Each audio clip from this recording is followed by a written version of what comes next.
좋으실 텐데 마침 미국에서 오신 형제님이 계셔서 확인해 봤는데요. 오늘이 아버지의 날입니다. 미국에서는요. 네, 전혀 생소하실 텐데, 네, 아버지의 날이 1910년에 미국에서 이렇게 한 교회에서 제정이 된 것이 미국 전역에서 이렇게 기념하는 그런 모습으로 오늘날까지 왔다고 하는데요. 원래 어머니 날만 있었다고 합니다. 미국에서. 우리나라는 어버이날이라고 해서 다 구분하지 않고 다 같이 이렇게 기억하는 시간을 갖는데, 미국은 어머니의 날만 있었다고 합니다. 근데 이제 편부 밑에서 자란 어떤 스마트라는 여자가 왜 어머니 날만 있어야 되느냐, 우리 아버지가 나 키우느라고 얼마나 고생했는데 하면서 아버지의 날을 주장을 했고, 그것이 유래가 됐는데요. 그러니까 사실요, 아버지들이 어머니들보다요 대접을 못 받습니다.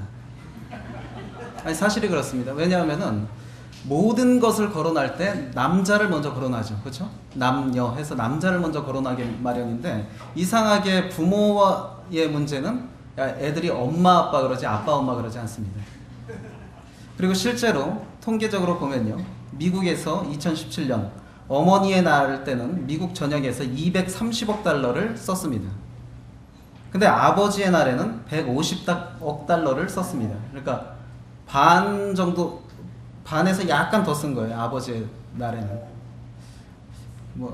아버지들의 인격이 훌륭하기 때문에 그렇죠. 아버지들은 안 챙겨줘도 조금 섭섭한 거 티 안 내고 그러기 때문에 그럴 수도 있다고 보는데, 어찌됐든 어머니보다 아버지가 대접을 못 받는 것은 사실인데, 오늘은 사실 주제가 성경적 아버지예요. 마침 오늘이 아버지의 날이고. 근데 저도 이제 보면요, 군대에서 유격 훈련할 때 있지 않습니까? 하강 훈련할 때 조교가 물어보는 게 있죠. 보고 싶은 사람 이름 불러봅니다. 실시하면요, 아버지 부르는 사람 한 번도 못 봤어요. 다 누구 부릅니까? 어머니 불러요. 어머니 부르고 하강합니다. 아버지 부르는 사람 제가 정말 한 명도 못 봤습니다. 그러니까, 그리고 군가에도 아버지가 안 나와요. 군가. 제가 아는 군가 다 생각해봐도요, 아버지라는 말이 안 나와요. 근데 어머니는요, 많이 나옵니다.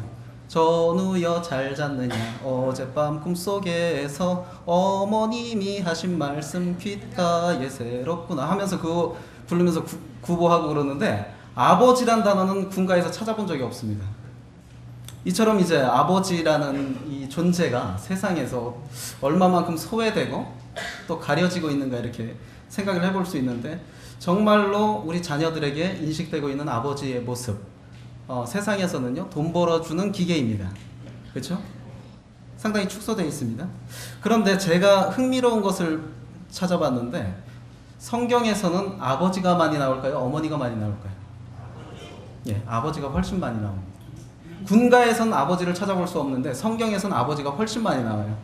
그리고 찬송가에서도요, 아버지가 많이 나올까요? 어머니가 많이 나올까요? 아버지가 많이 나옵니다. 자, 우리 하나님은요, 관점이 세상하고 달라요. 세상에서는 아버지들이 대접을 못 받고 소홀하지만, 하나님은 그렇게 보지 않으신다는 것입니다. 그렇기 때문에 우리가 성경적인 아버지에 대해서 정확히 이해하고 거기에 걸맞는 실천을 우리 아버지들이 해야 된다고 보는데요. 사실 이 교제를 제가 나누기에는 참 부담이 있는 이유가, 저는 딸 하나 13년 동안 키웠거든요. 근데 이제 한 5 키우시는 분도 있고, 그리고 장성할 때까지 키워서 시집장가 다 보내신 분들이 사실 저보다 경험도 더 많이 하시고 그렇기 때문에 제가 하는 말이 와닿지 않을 수가 있는데, 젊은 사람이지만 하나님 안에서 아버지로서 갖고 있는 마인드에 대해서 소개를 한다 생각하고 들어주시면 감사하겠습니다.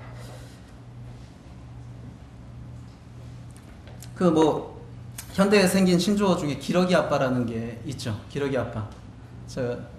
자녀들이 유학가 있으면요, 어머니는 그 자녀를 뒷바라지하기 위해서 같이 해외로 나가고, 아버지는 현지에서 돈만 벌어서 보내줍니다. 결국에 아버지의 역할이 굉장히 축소가 됐죠. 돈 벌어주는 어떤 그런 기계로 축소가 됐고, 결국에 그런 아버지들이 고독을 이기지 못해서 그 기러기 아빠가 자살을 했다라는 소식을 우리가 종종 듣습니다. 이처럼 세상에서는 아버지의 역할이 굉장히 축소되어 있습니다. 그러나 믿음 안에서 아버지의 역할은 매우 중요합니다. 건강한 가정의 중요 요소인 성경적 아버지의 모습이 어떤 것인가, 거기에 대해서 우리가 생각해 보고 이것을 실천하고 적용함으로 다시 한번 건강한 가정의 기초를 세워야 할 것입니다. 성경적 아버지에 대해서 제가 아이가 태어날 때부터 이렇게 좀 많이 생각을 해봤는데요. 우선 아버지로서 가져야 하는 자세가 하나님 앞에서 아버지로서의 자세를 먼저 가져야 한다. 자녀를 양육하기에 앞서 하나님 앞에서 아버지로서의 자세를 먼저 갖추는 것이 중요하다라고 생각이 되어집니다. 결혼을 하고서 또 아이를 낳고서 달라진 것은요, 결혼을 하기 전에도 저는 말씀을 많이 받습니다. 기도를 많이 했습니다. 그리고 교회에서 많은 말씀을 들었습니다. 그런데 결혼하고 나서 달라진 것이 무엇이냐? 결혼하기 전엔 실물 교훈이 없었습니다. 그런데 결혼하고서 아이를 낳고 그 아이가 실제로 제가 하나님을 이해하는데 굉장한 실물 교훈이 됐다는 것입니다. 하나님 앞에서 아버지가 가져야 되는 자세는 어떤 것이냐? 우선 그 자녀를 통해서 우리는 하나님을 헤아려야 한다는 것이죠. 우리가 하나님의 마음을 헤아린다. 말씀을 통해서 하나님을 공부하고 많이 찾지만 정말 그 이론적으로, 지식적으로 하나님을 이해하는 데는 분명 한계가 있습니다. 내 감정이 거기에 공감하기까지는 한계가 있어요. 그런데 가장 나로 하여금 아버지로서 하나님을 잘 헤아리게 하는 그 도구가 무엇이냐? 바로 자녀라는 것이죠. 자, 자녀를 통해서 하나님을 헤아려야 되는데, 자, 아버지들 자녀들을 사랑하죠. 그 사랑하는 자녀를 향한 내 마음을 보면서 우리는 무엇을 헤아릴 수 있느냐? 나를 사랑하신 하나님의 사랑을 헤아릴 수 있다라는 것이죠. 여인이 어찌 그 젖먹는 자식을 잊겠으며 자기 태에서 난 아들을 긍휼히 여기지 않겠느냐? 그들은 혹시 잊을지라도 나는 너를 잊지 아니할 것이라. 자, 우리 인간의 아버지가 자녀를 사랑하는 게 더 클까요? 하나님이 우리를 사랑하는 그 사랑의 정도가 더 클까요? 예, 당연합니다. 그렇기 때문에 자녀를 사랑하는 내 마음을 통해서 하나님이 나를 얼마나 사랑하시는지 헤아려 볼 수 있어야 할 것입니다. 저는 이제 아버지를 11살 때 여의었는데 아버지하고의 추억이 많지는 않아요. 근데 지금 돌아보면 아버지가 얼마나 저를 그래도 나름대로 사랑했는가 이렇게 생각을 해보는 게요. 제가 죽을 뻔한 적이 3번인가 있었습니다. 7살 때 동네 아이들하고 칼싸움을 하다가 그 꼬챙이로 목구멍을 찔렀습니다. 그래갖고 수술을 했는데 그때 잘못하면은 이제 사실 기도가 막혀서 죽었어야 되는 상황인데 결국에 수술을 했습니다. 수술을 하고서 언제 그랬냐는 듯이 저는 팔팔거리면서 또 놀았죠. 놀았는데요. 그때 당시 수술비가 20만 원이 들었습니다. 그때 짜장면 값이 500원이었습니다. 그러면 지금 5,000원이니까 짜장면이 지금 얼마가 들은 겁니까? 200만 원이 들은 겁니다. 근데 그때 당시는 보험도 없었습니다. 아버지가 그거를 충당을 했던 것입니다. 지금 그런 걸 생각하니까 아버지가 나름대로 나를 사랑했구나 라는 생각을 해보게 되는데, 하나님의 사랑은 그 이상이라는 것이죠. 자, 졸지에 200만 원을 자녀 때문에 써야 된다. 아무리 자녀를 사랑해도 화가 나지 않겠습니까? 부모가?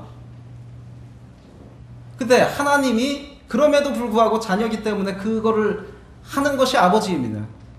근데 하나님이 그보다 더한 사랑을 우리에 대해서 가지고 있다. 아버지로서 우리를 사랑하시는 그 사랑, 거기에 대해서 우리는 자녀를 통해서 간접적으로 체험해 볼 수 있다는 것입니다. 그리고 또 한 가지, 하나님께서 우리를 얼마나 사랑하시는지 생각해 볼 수 있는 것은, 자, 하나님께도 독생자가 있었습니다. 그 독생자를 누구 때문에 희생시켰습니까?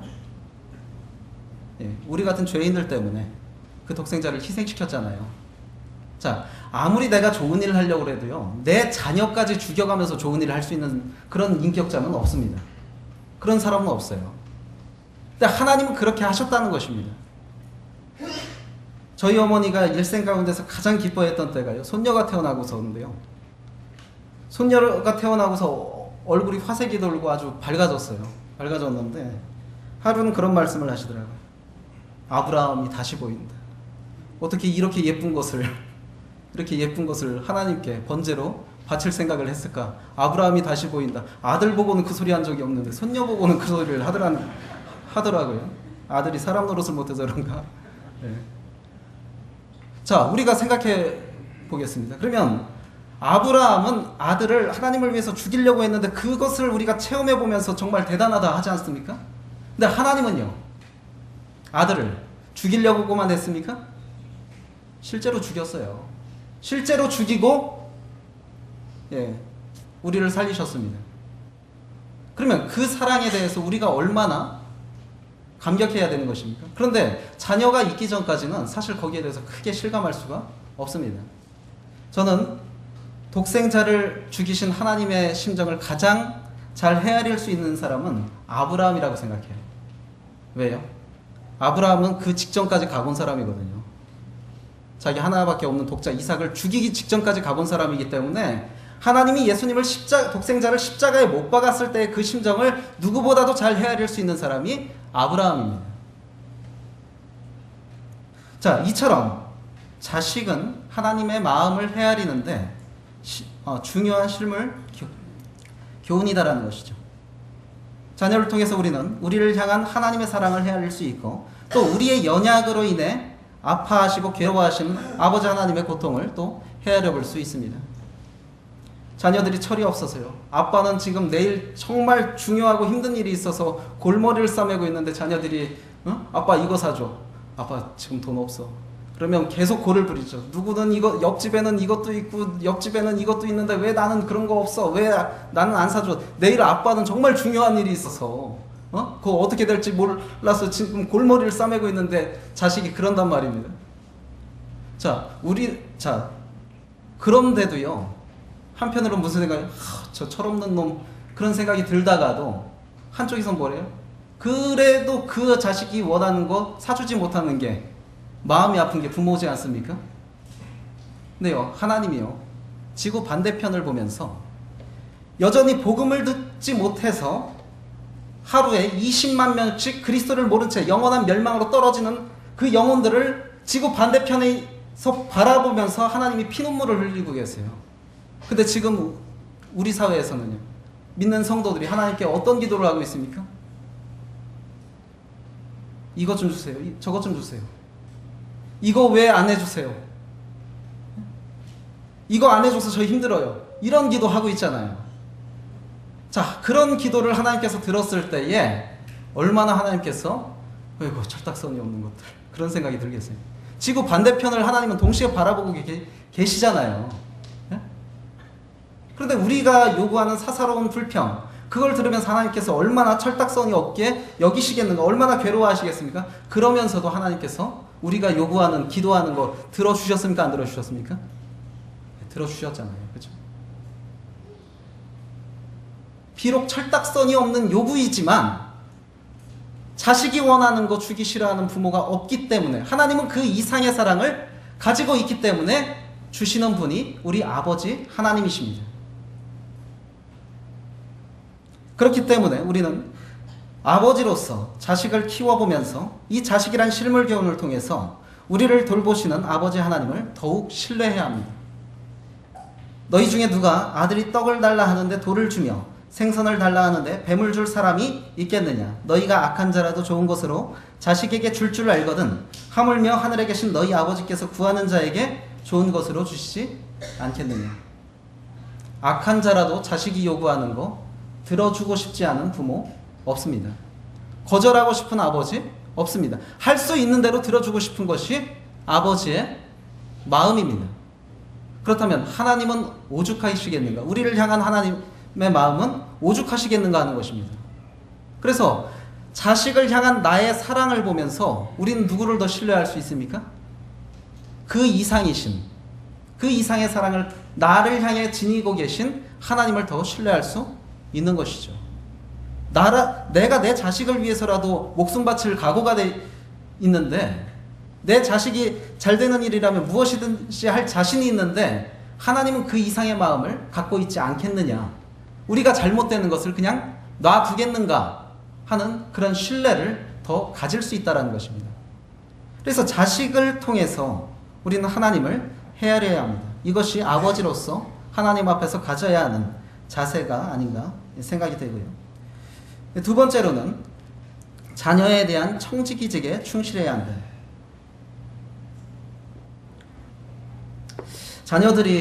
부모들이 올바른 지시를 하는데, 합당한 지시를 하는데 자녀들이 말을 안 들으면 부모님들이 하는 소리가, 특히 공부하라 하는데 공부 안 하면 부모들이 하는 소리가 내가 너 잘 되라고 그러지 나 잘 되라고 그러냐 그러시죠? 근데 그 자식이 나중에 잘 돼서 부모 나 몰라라 하면 네가 어떻게 나한테 이럴 수가 있느냐, 또 그런 모순된 말을 하시죠. 그렇죠?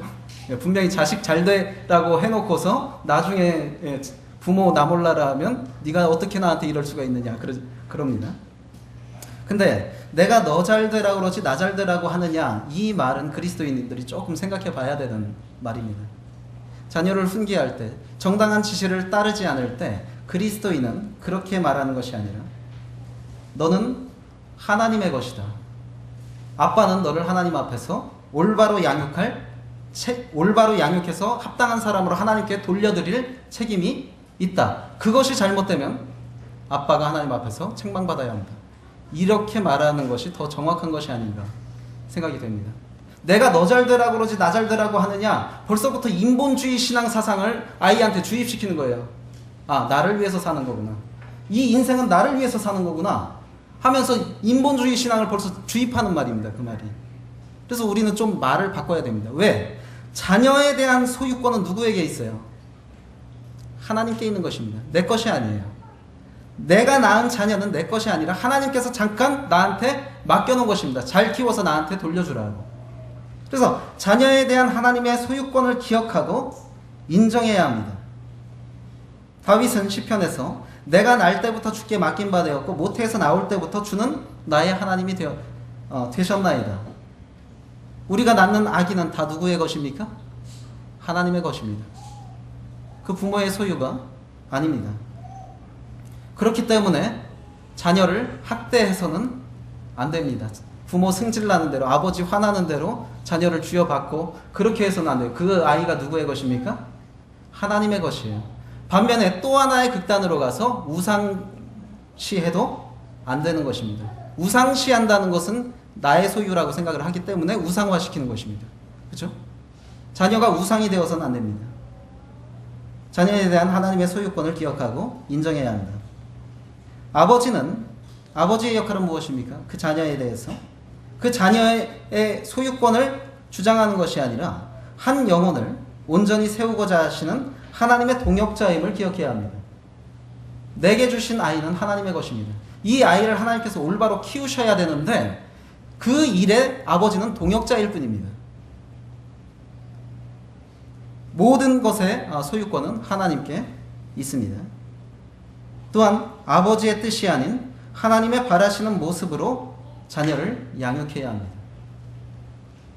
자녀에게 갖는 나름대로 부모들 나름대로의 생각이 있죠. 내 아이는 의사가 됐으면 좋겠어.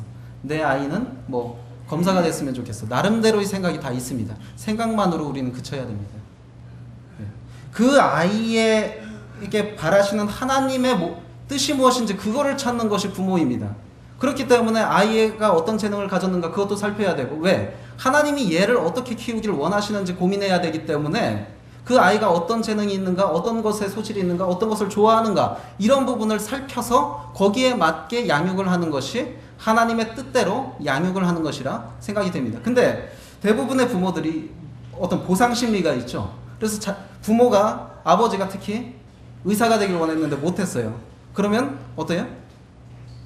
자기 자식이 그걸 하길 바래요. 그렇게 해서 대리만족하기를 바라는 것입니다. 그런데 그것은 합당하지 않다는 것이죠. 왜? 그 자식은 하나님의 소유이기 때문에 하나님의 뜻대로 키워야 하는 것이지 나의 대리만족의 도구가 아닙니다. 그런데 많은 경우 우리가 그렇게 하려고 하죠. 다윗은 성전을 짓지 못했습니다. 성전을 짓고자 했는데 짓지 못했어요. 근데 그걸 누구에게 시켰습니까? 솔로몬에게 시켰죠. 그것도 대리만족이었나요? 아닙니다. 누구를 위해서 그렇게 한 것입니까? 다윗은 하나님을 위해서 하려고 했던 거, 자기가 못한 거 자녀에게 시킨 겁니다. 그건 대리만족이라고 할 수 없어요. 그런데 대부분 자기가 성취하지 못한 꿈을 자녀가 대신 성취해 주기를 바라는 마음이 앞서서 하나님의 뜻보다는 자기 자녀에게 그 아버지로서 바라는 뜻을 강요합니다. 그것은 하나님의 소유권을, 자식에 대한 하나님의 소유권을 인정하는 태도가 아니라는 것이죠. 이것이 하나님 앞에서 아버지가 가져야 하는 자세. 자녀를 통해서 하나님을 헤아려 하고 자녀에 대한 청지기직에 충실해야 한다. 자녀는 잠깐 맡고 있는 청지기입니다. 그래서 잘 보존해서 하나님께 돌려드려야 하는 것이 자녀입니다. 그러면 자녀 앞에서 아버지의 도리, 어떤 것이 있는가? 자녀에게 성경에서 흥미롭게도 하나님을 아버지라고 표현하고 있습니다. 근데 하나님이 그러면 아버지면 하나님이 남성입니까? 그거는 아니죠. 인간사에서 이해할 수 있는 단어로 표현하다 보니까 아버지라고 표현했는데 왜 어머니라고 표현하지 않았는가? 거기에 대해서는 뭐 조금 생각해 봐야겠지만, 자, 물론 하나님은요 어머니적인 속성이 분명히 있습니다. 하나님의 이름 중에 엘샤다이라는 이름이 있습니다. 그것은 여성의 젖가슴을 의미합니다. 공급자. 즉 하나님은 분명 여성적인 속성, 어머니적인 속성이 있습니다. 그럼에도 불구하고 하나님을 아버지라고 표현하고 있습니다. 이것을 우리 아버지들이 두려워해야 합니다. 하나님을 아버지라고 표현하고 있다. 왜냐하면요, 아버지에 대한 경험이 저마다 달라요. 저 같은 경우는 아버지에 대한 추억이 짧지만, 10년 남짓하지만, 그 아버지가 저를 했다는 것은 지금 생각을 해보게 됩니다. 근데 아버지가 그렇다고 온화한 분은 아니셨습니다. 이렇게 온화한 분은 아니셨어요. 좀 정감이.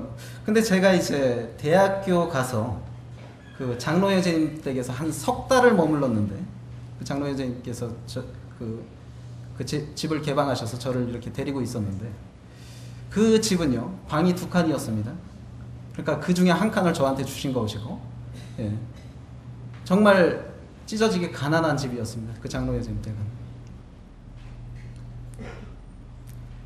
어쩔 땐 기름이 없어서 동동거릴 때도 있었습니다. 보일러 기름이 없어서. 그런데 그 집을 보니까요, 그렇게 웃음꽃이 만발할 수가 없어요. 자녀들이 구김이 없고 아버지를 그렇게 좋아해요. 제가 그러면서 느낀 것이, 저것이 아버지구나. 저 모습이 아버지의 모습이구나. 그런 생각을 하면서 나도 가정을 이루면, 비록 나는 저런 온화한 아버지를 경험하지 못했지만 나도 가정을 이루면 저런 가정을 만들어야겠다 하고서 나름대로 최선을 다하고 있는데요. 아버지에 대한 경험이 우리가 천차만별입니다. 그렇기 때문에 아버지들이 더 두려워해야 합니다. 하나님을 아버지라고 칭한 것에 대해서. 아버지한테 어렸을 때부터 두드려 맞고 자란 아이가 나중에 하나님을 소개하는데 하나님은 너의 아버지야 이렇게 소개하면요, 그 아이가 어떤 생각을 갖겠습니까? 하나님은 나를 두드려 패는 그런 분이신가? 그 아이에게 남아있는 아버지에 대한 잔상으로 하나님을 이해할 수밖에 없습니다. 아버지가 엮이는 가정이어서 아버지가 정말 자신도 돌보지 않고 매일 술만 먹고 폭력을 휘두르고 그런 아버지 밑에서 자란 아이에게 하나님이 네 아버지다, 이것이 감동이 되겠습니까? 감동이 안 되죠. 오히려 거부 반응이 생기죠. 그렇기 때문에 우리 모든 아버지들이 하나님을 아버지라고 표현했다는 것에 대해서 우리는 두려워해야 합니다. 자녀에게 하나님의 이미지를 투영시킬 수 있는 사람이 아버지입니다. 자녀는 아버지를 통해서 보이지 않는 하나님을 연상할 수밖에 없습니다. 따라서 믿음의 가정이라 할지라도 그 아이가 나면서부터 경험한 아버지를 통해서 하나님을 이해한다. 그렇기 때문에 아버지로서 자녀들 앞에서 일거수일투족에 대해서 두려운 마음으로 행해야 하는 것입니다. 내가 어떻게 하느냐에 따라서 내 아이에게 하나님의 이미지를 왜곡시키고 변질시킬 수 있기 때문에 아버지의 삶을 통해서 자녀에게 하나님을 올바로 투영시킬 책임이 모든 아버지들에게 있는 것입니다. 자, 그렇다면 우리가 자녀에게 아버지 대신 하나님을 올바로 투영시키려고 한다면 전제되어야 하는 것이 무엇이냐? 아버지 된 우리가 철저히 하나님을 먼저 닮아가야 하는 것입니다. 하나님이 어떤 분이신지 철저히 닮아감으로 그 하나님의 속성을 자녀 앞에서 실행해야 합니다. 그래서 그 아이가 이해하는 하나님, 하나님이 내 아버지야? 나의 아버지가 저런 모습이니까 하나님도 저런 모습이겠구나 하는 그런 마음을 갖도록 해야 하는 것이 아버지의 도리 있다라고 생각이 되어집니다. 우리 골로새서 3장 21절 말씀 보시겠습니다. 골로새서 3장 21절. 뭐 주보에 나와 있으니까요. 같이 읽겠습니다. 자, 시작. 아비들아, 너희 자녀를 노엽게 하지 말지니 낙심할까 함이라. 아비들아, 너희 자녀를 노엽게 하지 말지니 낙심할까 함이라.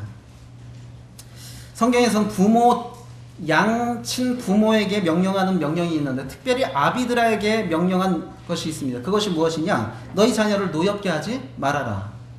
이 명령을 하고 있습니다. 자, 너희 자녀를 노엽게 하지 말아라. 왜? 낙심할까봐.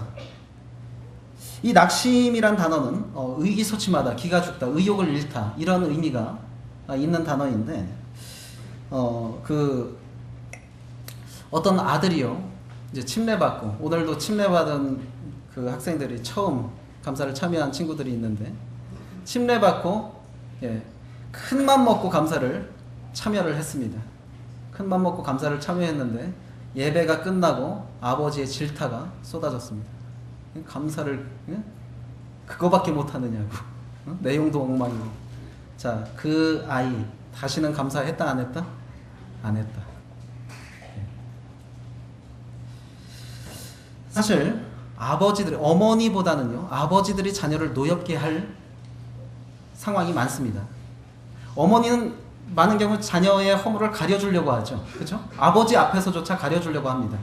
아빠 모르게 해. 이렇게 하잖아요, 어머니들은. 그렇죠?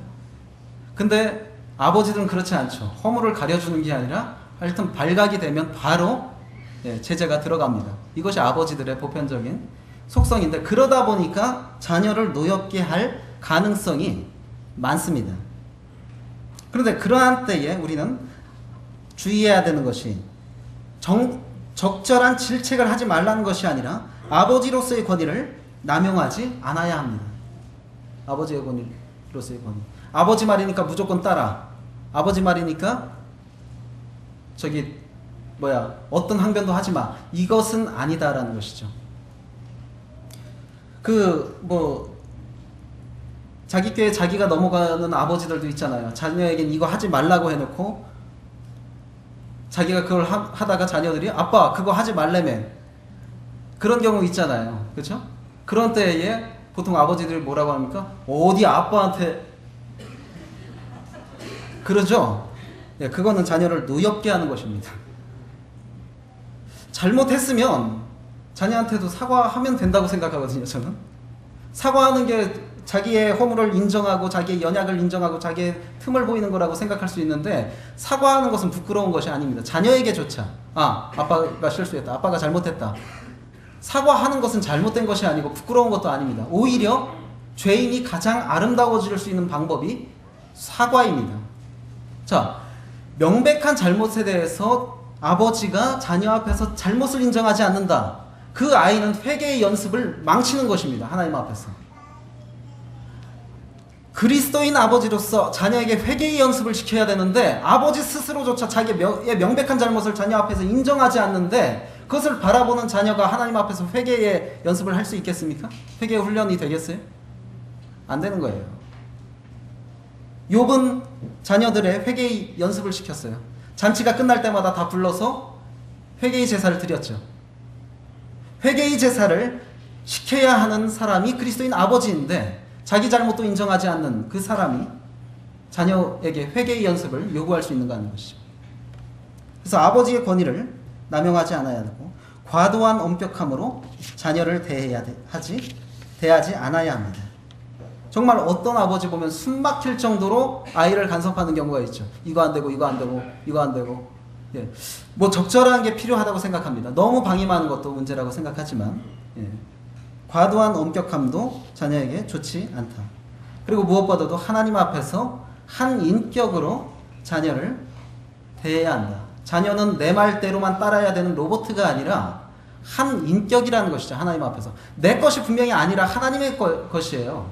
그러는 만큼 존중해줘야 되는 것입니다. 그 인격을. 이제 저희가 뭐 그 처제네랑 가까이 살다 보니까 자주 놀러 오는데 그 조카가 이모부 이거 뭐야? 그러면서 저희 딸아이 거를 이렇게 지목을 해요. 갖고 싶다는 거거든요. 이모부 이거 뭐야? 나 갖고 싶다라는 소리입니다. 그게 갖고 싶다라는 소리인데 저는 한 번도 허락 받지 않고 준 적이 없습니다. 그거 언니 건데 이따 언니한테 물어봐. 제가 뭐 아버지의 권위로서 그냥 줄 수도 있잖아요. 근데 한 번도 그렇지 않았습니다. 언니의 허락 받고 가죠. 갖고 싶으면. 그렇게 했습니다. 왜? 아이도 인격이잖아요. 근데요, 그냥 제가 주면요, 걔는 별로 필요 없던 것이었는데도 준 게 화가 나요. 그렇죠? 근데 허락을 받고 이거 얘가 갖고 싶어 하는데 줄래? 하면은요, 기꺼이 줍니다. 왜? 자기의 인격을 존중받는 느낌이 들거든요. 그러니까 줄 수 있습니다. 하나님 앞에서 한 인격으로 자녀를 대해야 됩니다. 그래서 정서적인 필요 역시 외면하지 않아야 합니다. 아까도 말했지만 기러기 아빠, 돈 벌어주는 기계로 전락한 아버지 상인데, 아버지는 왜 군가에 어머니만 나올까요? 그리고 왜 군인들이 유격훈련하면서 어머니만 부를까요? 아버지가 자신의 정서에 크게 도움이 안 되어 왔거든요. 그죠? 근데 반면에 어머니들은요, 자녀의 정서적인 것을 듬뿍 채워줍니다. 그러니까 힘들 때는 어머니 생각이 나는 것입니다. 그런데 그러면 아버지는 자녀의 정서적인 필요의 그 역할에서 제외되는 것입니까? 그렇게 생각하지 않습니다. 아버지도 자녀의 정서적인 필요를 채워줘야 합니다. 하나님이 그러신 분입니다. 하나님은 우리 실질적인 필요만 채워주시고 정서적인 필요를 외면하시는 분이 아니세요. 엘리야가 바알 선지자와 싸우고서 공고에 있었죠. 그때 하나님께서 천사를 보내셔서 음식을 제공해 주는데 거기에 덧붙인 말이 어루만졌다라는 말입니다. 엘리야를 어루만졌다. 음식만 주면 되지 않나요? 배고픈 엘리야에게? 음식만 주면 되잖아요. 근데 거기서 그친 것이 아니라 어루만졌습니다. 뭐냐면 정서적인 필요를 채워주는 것이거든요. 하나님이 그런 분입니다. 근데 우리가 아버지들이 하나님을 닮아가야 한다면 자녀의 정서적인 그런 필요에서 우리의 역할이 제외되어 있다고 할 수 없습니다. 그래서 더 안아주고, 일부러라도 더 안아주고 스킨십 해주고, 그래야 한다고 생각합니다. 저는 하나님께서 그 복을 주셔서 그 시간을 유연하게 쓸 수 있잖아요. 아마도 제가 그 아이 학교에 제일 많이 찾아가는 아빠가 된 것 같습니다. 하나님이 주신 복이라고 생각합니다. 그리고 주의의 교훈과 훈계로 양육해야 한다. 주보에 있는 에베소서 6장 4절 말씀 같이 한번 읽어보겠습니다. 자, 시작. 또 아비들아, 너희 자녀를 노엽게 하지 말고 오직 주의 교훈과 훈계로 양육하라. 자, 아비들아, 너희 자녀를 노엽게 하지 말고 오직 주의 교훈과 훈계로 양육하라. 아까 골로새서 말씀과에 덧붙여서 주의 교훈과 훈계로 양육하라. 주의 교훈과 훈계로 양육하라는 것은 너희 자녀를 노엽게 하지 말라는 상반되는 말씀인데요. 그러면 오직 주의 교훈과 훈계로 양육하라. 이것에 대해서 우리가 세세하게 어떤 교훈을 받을 수 있는가? 건전한 징계를 통해서 교정을 이루고 사랑을 나타내야 합니다. 건전한 징계. 너희 자녀를 노엽게 하지 말라고 했어요. 자녀들이 왜 노여워하느냐? 아빠가 정당한 질책을 하는 것이 아니라 지금 화풀이를 하고 있구나. 그렇게 느끼니까 자녀들이 노여운 거거든요. 그리고 일관성이 없는 거. 어쩔 때는 때렸다가 똑같은 일 했는데 어쩔 때는 기분 좋아갖고 아무 제재를 안 하거나 이런 거. 근데 건전한 징계는 그런 것이 아닙니다. 특별히 저도 조심해야 되는 게, 화가 나면 이 질책하는 강도가 달라집니다. 그리고 기분 좋을 때는 혼날 일도 그냥 넘어가는 경우가 있습니다. 근데 그것은 건전한 징계가 아닙니다. 화가 나더라도 그 심령의 평온함을 찾으면서 똑같이 질책해야 되고, 기분이 날아갈 듯 좋다고 하더라도 기분파적으로 그냥 웃어넘기고 그렇게 해서는 안 된다는 것이죠. 건전한 징계를 통해서 교정을 이루고, 또 징계 역시도 사랑의 표현인 것을 자녀가 느끼게 해줘야 된다는 것이죠. 그래서 징계를 하고 어떤 선교사는 하여튼 눈물이 쏙 빼도록 때려 놓고서 그 아이와 함께 울면서 기도를 한다는 그런 선교사의 그 간증도 들어봤습니다. 그런 아버지의 모습을 볼 때마다 아버지가 정말 날 사랑하는구나, 자녀가 그렇게 느꼈다는 그런 말을 들어봤습니다. 그리고 하나님의 말씀을 우선적으로 가르쳐야 한다.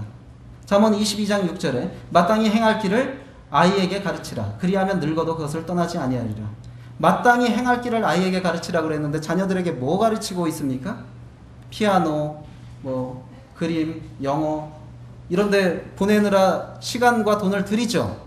그런데 그거 하는 게 나쁘다는 것이 아니라 마땅히 행할 길은 가르치고 있느냐는 것입니다. 마땅히 행할 길. 마땅히 행할 길이 뭐예요, 그러면? 하나님의 말씀을 배우고 실천하게 하는 것이 마땅히 행할 길이잖아요. 여호와를 경외하는 것이 지식의 근본이다라고 하는데, 그 근본을 하면서 피아노도 가르치고 발레도 가르치고 영어도 가르치고 그렇게 해야 되지 않습니까? 그런데 오늘날 그리스도인들도 문제가 뭐냐면 마땅히 행할 길은 가르치지 않고 피아노 학원 보내고 영어 학원 보내고 그런다는 것이죠. 그런데 투자하는 만큼 자녀에게 하나님의 말씀을 가르치는 데는 얼마나 투자하고 있는가? 저는 상당히 도전적인 그런 부모를 한번 만난 적이 있습니다. 그 시간당 알바를 줄 테니까 일주일에 한 번씩 우리 집에 와서 아이들 성경을 좀 가르쳐 주십시오. 성경과외 해달라는 거예요.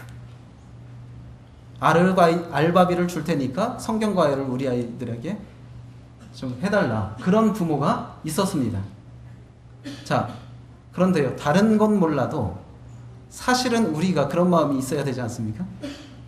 마땅히 행할 길을 먼저 가르쳐야 되는데 요거는 제쳐놓고 피아노, 영어 이런 걸 가르친다는 것이죠. 그걸 잘못됐다는 것이 아니라 우선순위의 문제라는 것입니다. 그래서요, 자녀가 영어를 유창하게 하면은 교회 안에서도 그렇게 뿌듯합니다. 그렇죠? 근데 그 영어를 유창하게 하고 피아노를 현란하게 치고 그런 자녀가 성경을 모르는 것에 대해서는 부끄러움이 있나요? 부끄러움이 있습니까? 근데 뭐가 먼저입니까? 다른 거 다 잘하는데 우리 아이가 성경에 완전히 무지하다 이러면 교회 안에서도 부끄러워해야 하는 것입니다. 그걸 부끄러워해야 돼요. 자녀를 통해서 대리만족하잖아요. 자기 의사가 되고 싶었는데 자기가 못했어. 그래서 자녀를 의사가 되기를 원합니다. 그렇게 교육해요. 그러면요, 영적인 면에도 그걸 한번 적용해보면 좋지 않습니까? 난 주 안에서 올바로 서 있지 못했지만 내가 그렇게 살지 못한 거, 내 자녀만큼은 영적으로 올바로 서서 대리만족을 느끼고 싶다. 근데 그런 부분엔 또 대리만족을 추구하지 않아요. 하나님의 사람으로 우리는 자녀를 키워야 합니다. 디모데전서 6장 11절에 디모데전서에서 바울은 디모데를 호칭하는 호칭이 두 가지가 있습니다. 내 아들아, 내 아들아. 바울은 결혼을 하진 않았지만 디모데를 자기 친아들처럼 여겼습니다. 내 아들아, 내 아들아. 내 아들아, 내 아들아 하면서 바울은 마지막에 그 디모데에게 뭐라고 말합니까? 너 하나님의 사람아. 우리에게 아들이 있습니까? 그렇다고 한다면 그 아이를 뭐라고 부를 수 있게 만들어야 될까요? 너 하나님의 사람아. 이것이 부모의 역할입니다. 아브라함이 이삭을 모리아산에서 제물로 바쳤습니다. 제물로 바쳤는데 대부분 이제 그림, 성화 같은 거 보면 이삭이 아주 연약한 아이로 표현이 돼 있죠. 모리아산에서 그 번제로 드리기 전의 모습이. 근데요, 유대 전승에 의하면 이삭은 그때 장성한 청년이었습니다. 장성한 청년이 100살이 넘은 아버지가 자기를 죽이려고 하는데 그걸 저항을 못하겠습니까? 저항할 수 있어요, 충분히. 근데 저항하지 않았습니다. 아브라함도 대단했지만 이삭도 대단한 것입니다. 즉 아브라함은 자신에게 준 독자 이삭을 철저히 하나님의 사람으로 키웠던 것입니다. 그리고 이삭이 인격이 안 돼 있으면 얼마나 껄끄럽겠습니까? 하나님께서 이삭을 살려주셨는데 그 다음이 문제일 것 같아요. 아버지와 아들의 관계가. 세상에 하나님이 명령하셨다고 해도 그렇지 나를 죽이려고 해? 아버지 그럴 수 있어? 이삭이 인격이 안 됐으면요 그 둘의 관계는 정말 악화일로로 갈 수 있는 거예요. 근데 이삭이 그러지 않았습니다. 철저히 이렇게 하나님의 사람으로 아브라함을 통해서 키운 것처럼 우리 역시도 우리에게 주신 자녀들을 하나님의 사람으로 키워야 할 것입니다. 교훈을 정리하면 우리는 성경적 아버지로서 자녀에게 하나님을 잘 드러내야 합니다. 자녀들이 보이지 않는 하나님을 근접해서 그릴 수 있는 것은 자신의 아버지를 통해서 그릴 수 있다.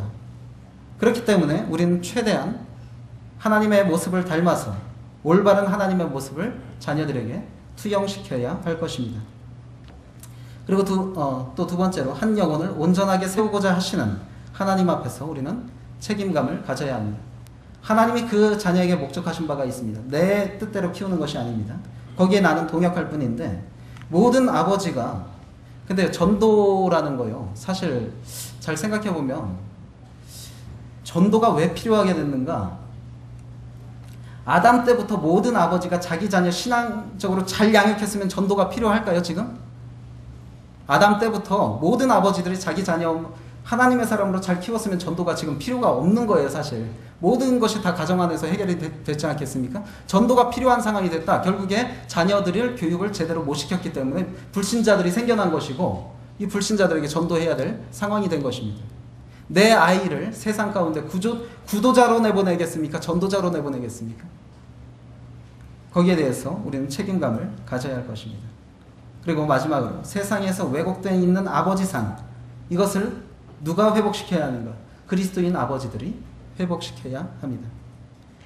아이의 친구들이 집에 놀러 왔을 때 야 너희 아버지는 좀 다르다. 우리 아빠도 너희 아빠 같았으면 좋겠다. 이런 말이 나올 수 있다면 참 좋지 않겠습니까?